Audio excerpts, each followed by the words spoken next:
السلام علیکم ورحمۃ اللہ وبرکاتہ۔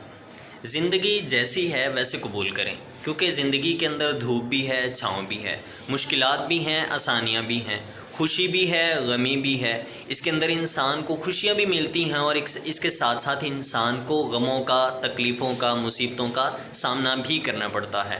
اس لیے زندگی جیسی ہے، جس حال میں بھی ہے، اس میں انسان کو خوش رہنا چاہیے۔ چاہے اسے خوشی نصیب ہو رہی ہے تب بھی خوش ہو، اگر کسی قسم کی کوئی مشکل آ رہی ہے تب بھی اسے خوش رہنا چاہیے، کیونکہ زندگی ہے ہی مشکلات کا نام۔ یہاں پہ دکھ بھی ہیں، درد بھی ہیں، انسان کے آنسو بھی نکلتے ہیں، تو زندگی یہ مشکلات کا نام ہے۔ اس سے انسان خود کو ہار نہ بیٹھے، خودکشی کے راستے پر نہ چلے، بلکہ اپنی اس زندگی کو سنوارنے کی کوشش کرے، تاکہ اس زندگی کی وجہ سے اس کی آخرت کی زندگی وہ سنور جائے۔